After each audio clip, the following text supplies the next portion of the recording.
A scared boy tells his mom that someone is in his room at night. She didn't trust him, but only began to believe him after she put up a camera and found something surprising. Christopher Corbin covered himself with the sheets and put his fingers in his ears. He believed that if he couldn't see or hear the monster, it wouldn't be able to catch him, or at least he wanted to believe that. In the past few days, the scary creature had become more brave. Christopher thought that soon it might grab him with its sharp claws and take him to its home.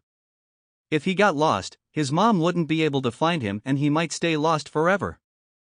Lacey Corbin was worried as she looked at 7-year-old Christopher. Her son, who is usually loud and talks a lot, was very quiet and eating his cereal slowly, instead of quickly eating it like he normally does. She said, "Chris, my love. What is happening?" Chris said there was nothing wrong, but when he didn't look at Lacey, she knew he was lying. Lacey sat next to Chris and put her arm around him kindly. She encouraged him to come along. "I can see that you're sad. Can you say what is not right?" Chris had sad eyes when he looked up at her. He said sadly that you might not trust him. Lacey promised seriously that she will do it. "I promise with all my heart." Chris whispered to her that there is a monster in the room.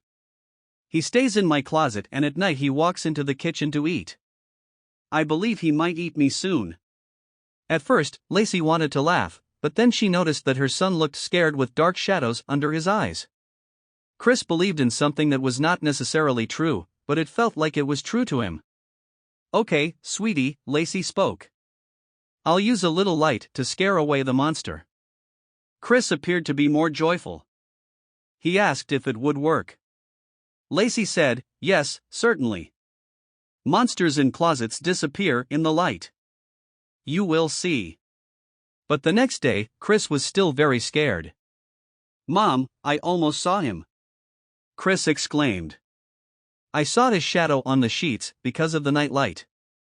"Mom, he did not melt." Lacey spoke to Chris and said, "Listen.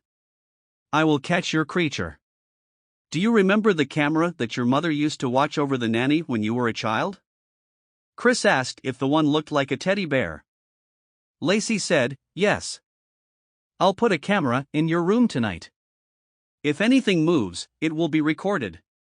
We will catch the creature while it is doing something wrong." Lacey didn't think the camera would capture anything, especially not a monster. She just wanted to make her son feel less worried. The next day, she had breakfast with Chris and put the video from the camera online. She was shocked and left speechless with her mouth wide open. In a video that was black and white, Chris' room was shown. The door of the closet opened and a small figure quickly ran out.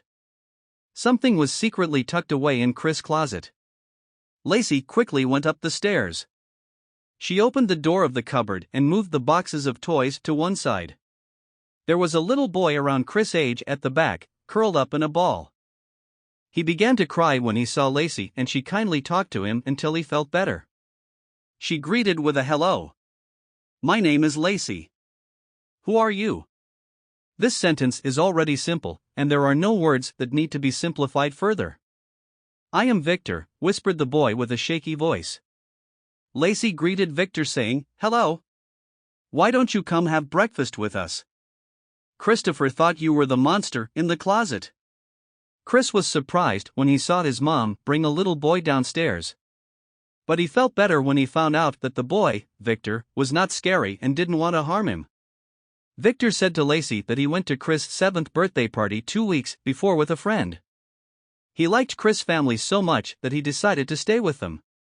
Lacey inquired, "What about your mother? Will she feel anxious?" Victor moved his head from side to side. He said, "No. My mother has passed away. My dad married Marga, but she doesn't like me. I don't want to go home, please." Lacey had no choice but to take Victor back to their house. When she saw his stepmother pull him in by the arm, she knew right away that he was telling the truth. She yelled at the foolish boy, "You can't have dinner." The lady smiled at Lacey and said they didn't know Victor was with a friend. Lacey noticed how the woman scratched Victor's shoulder with her nails. She went to the police after leaving Victor's house. Then, she returned with 2 police officers and a social worker in just 1 hour. They caught Victor's parents doing bad things to their son.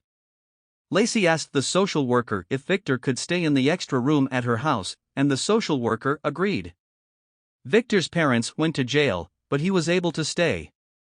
Lacey wanted to adopt Victor quickly. Then, Victor became Chris' good friend and also his brother.